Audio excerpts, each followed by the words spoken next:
Hola, muy buenas. En este vídeo vamos a hablar de la soja y el interés que despierta esta legumbre, que está bien justificado ya que es lo más parecido al alimento completo ideal. Vamos a ver esto a qué es debido, a desglosar de forma concreta sus componentes y cuál es la importancia de conocer cómo usarla. La soja es una legumbre de origen asiático. En los tratados de medicina china se la incluye dentro de lo que se consideran las 5 semillas sagradas, y en donde se la consume no solo por sus virtudes terapéuticas, sino por su versatilidad en la cocina, el sabor que puede adquirir, por su textura, etc. Lo primero que trascendió de ella fue su riqueza en proteínas, superior a la de cualquier otro alimento animal o vegetal. Y aquí a saber que tan o más importante que conocer sus aportes nutricionales es aprender a cómo equilibrar su uso en la alimentación. Entonces, ¿dónde está la clave? En aprender a cocinarla, a consumirla porque nos apetece, porque variamos los platos y porque comenzamos a reconocer lo que nos aporta como consecuencia de cómo nos sentimos al utilizarla. El motivo por el cual la soja es considerada una maravilla de la creación es justamente porque en un solo grano concentra muchos valores. Todas las legumbres son fuentes de proteínas, pero todas en menor proporción que la soja. Bien, entraré en detalle yo en este punto para que conozcas esto a qué es debido. Las plantas, para crear su proteína, absorben nitrógeno del suelo, de la tierra. En cambio, con la soja se produce un fenómeno particular. Ella orienta sus hojas de una forma especial hacia la luz solar, de la cual absorbe mayor radiación. Entonces, absorbe nitrógeno atmosférico y también del suelo, y combinando estas dos fases es como fabrica su proteína. Además de ello, por un proceso de simbiosis, la soja va incorporándole al suelo el exceso de dichos elementos. Por eso es que la soja, en su nobleza, deja el suelo ya fertilizado para el próximo cultivo. Esto, por ejemplo, no pasa cuando se utiliza soja transgénica. Antiguamente, como ahora cuando se habla sin bases sólidas, se creía que la proteína de la soja era inferior a la proteína animal. Se descubrió entonces que no solo que la supera en cantidad, sino que es biodisponible, es decir, aprovechada por el cuerpo en un 90% frente a la baja biodisponibilidad de las proteínas animales, las cuales dejan un residuo ácido por todo el cuerpo. Muchas de las enfermedades y afecciones de hoy en día son debidas a este exceso proteico, creyendo que el cuerpo necesita esa cantidad de proteínas, y por el contrario, todo este exceso se acumula principalmente en las zonas articulares, creando rigidez, ácido úrico, reuma, artrosis. Por el contrario, la proteína de la soja no produce esto porque ella tiene un residuo alcalino, no ácido. No es relevante a mi criterio las comparaciones en cuanto a la proteína de la soja con las demás, quién tiene más, quién tiene menos, ya que lo importante no es la cantidad, sino cómo el cuerpo la use. La soja tiene el doble de proteínas que la carne, 4 veces más proteína que los huevos y 12 veces más que los lácteos. 100 gramos de soja, que es más o menos medio plato, cubren el 75% de la cantidad proteica que necesitamos en un día. Por eso aquí el concepto más importante: debes evitar combinar la soja con otra proteína, ya sea animal o vegetal. Ahí es donde se produce el altísimo exceso.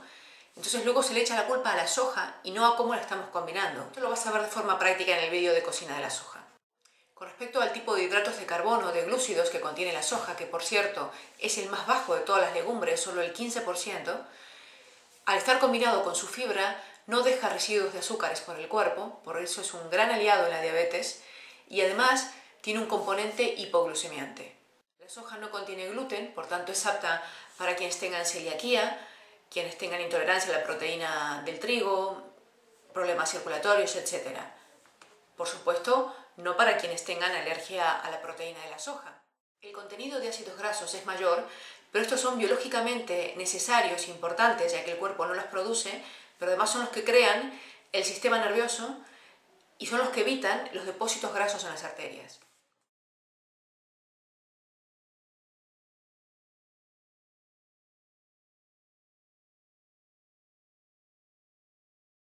En cuanto a las vitaminas, en el poroto de soja, debido a la cocción, se pierden en su mayoría, pero no así en los brotes de soja y en el miso, en donde se encuentran, por ejemplo, todo el complejo B, incluida la B12, también vitamina C y todas las liposolubles como son la A, F, K y U también. Los minerales los tiene en una proporción muy bien equilibrada, en un 6% del total. Tiene una excelente relación sodio-potasio, por eso es que favorecen la hipertensión, ya que reequilibra la diuresis natural. Por ejemplo, 100 gramos de soja tienen el 80% de magnesio, que se necesita en un día, el 60% de hierro, más del 100% de vitamina E. Bien, otro compuesto de la soja es el ácido fítico, que todos los alimentos integrales lo tienen y que entorpece o disminuye la absorción intestinal de calcio, de hierro y de zinc. De aquí se agarran algunos detractores de la soja sin tener noción de cómo actúa este dentro de nuestro cuerpo. Y aquí hago un paréntesis y me pregunto si realmente crees que la naturaleza en su sabiduría va a crear un compuesto para nada, simplemente para molestar. Pues no, en la práctica este compuesto es necesario y los alimentos que lo tienen generan sus propias enzimas para anular este efecto cuando lo necesitan. Porque, por ejemplo, el exceso de hierro genera radicales libres que envejecen el cuerpo. Entonces lo único que hace es evitar este exceso. La soja supera a la leche animal en cuanto a contenido cálcico. A esta cantidad de calcio me refiero a las leches que se elaboran de forma casera a partir del poroto de soja y no a las comerciales que tienen poca cantidad de soja, pero sí aquellas que se le añade, por ejemplo, calcio a partir de algas, que esto está muy bien y es biodisponible también. Decirte que este ha sido el motivo por el cual Occidente se ha comenzado a interesar por la soja, viendo cómo los niños chinos que consumen leche de soja en vez de vaca luego de que dejan la lactancia, no tenían casos de raquitismo, ni con el paso de los años de osteoporosis, ni de desnutrición ósea, ni fracturas. En la práctica y en la experiencia de muchos años, quienes padecen de osteoporosis obtienen una recuperación increíble, los huesos se van regenerando. Esto habla de la biodisponibilidad del calcio de la soja. De los productos de la soja, en donde mayor proporción se encuentra el calcio y los demás componentes que vamos a hablar, es en el tofu. Tofu significa en japonés legumbre cuajada, es la proteína de la leche de soja coagulada. Nació hace más de 2000 años como alimento de los monjes budistas y de los samuráis. Creo que está de más decir la fortaleza física y mental de estos seres. Entre sus ventajas está el hecho de que es de muy fácil digestión, es el derivado más digerible de la soja, en esto aventaja el poroto de soja, es muy rico en calcio, tiene un 25% más que los lácteos, pero reitero que esto no es lo importante, sino que el cuerpo lo reconoce como propio y lo usa completamente, a diferencia de la leche.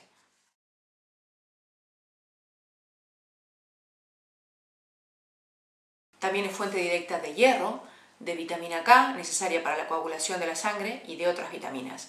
Y tiene apenas 87 calorías por 100 gramos. El tofu, como todos los productos vegetales, no contiene colesterol, pero además contienen un tipo de grasas que mantienen y mejoran funciones internas. Una de ellas es la lecitina, que es una grasa alcalina, reconstituyente de tejidos vitales, principalmente del sistema nervioso, del corazón y del hígado.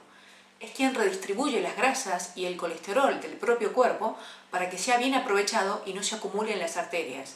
Este es el motivo por el cual la soja, pero concretamente el tofu, beneficia tanto en el colesterol como en la hipertensión. El tofu puede ser consumido por los bebés a partir del 7º mes de vida, puede ser incorporado en las papillas, por ejemplo, de vegetales o de cereales, también por niños, por ancianos, bueno, me refiero a ellos porque son grupos vulnerables de la sociedad, pero a todas las personas, incluidas quienes tengan problemas digestivos, especialmente ellos.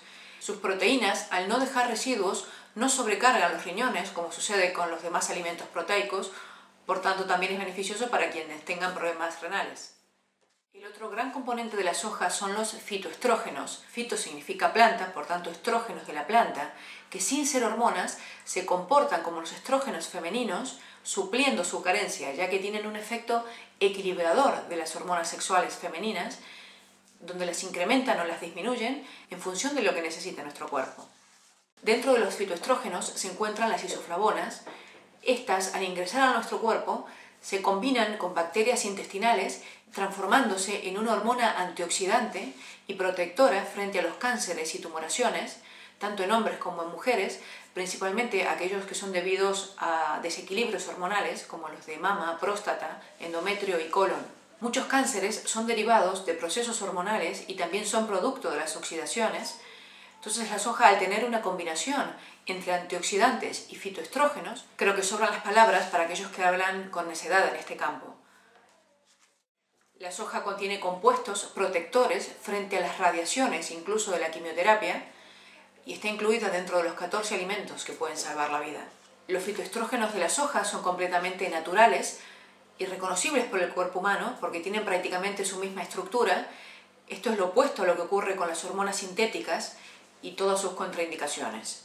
Actúan equilibrando hormonalmente a la mujer en el periodo del climaterio, también cuando haya reglas irregulares, dolorosas, en todos los desarreglos hormonales femeninos y también cuando hay tendencia a quistes, fibromas. Estos fitoestrógenos son los que reducen y eliminan en la mayoría de los casos los sofocos, los calores, todos los síntomas que se producen cuando en la mujer baja esta cantidad de estrógenos de la sangre en la época del climaterio.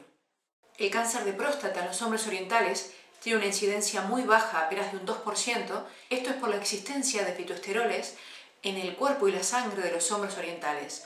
Uno de estos fitoesteroles de la soja es similar a la testosterona masculina y promueve el normal funcionamiento de los órganos sexuales masculinos. Aquí se vuelve a ver la importancia de tenerla incorporada ya en nuestra alimentación para que estén esos compuestos formando parte nuestra y no esperar a cuando tenemos problemas. Las isoflavonas son las que actúan junto con el calcio, disminuyendo esta incidencia de osteoporosis.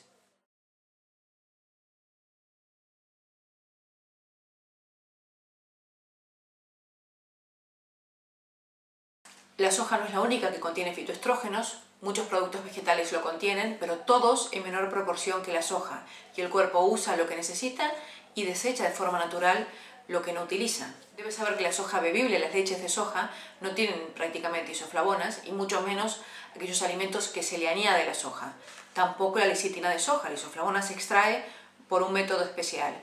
Quien tiene la mayor concentración de isoflavonas es el tofu, y también de forma aislada, cuando se la toma en cápsulas.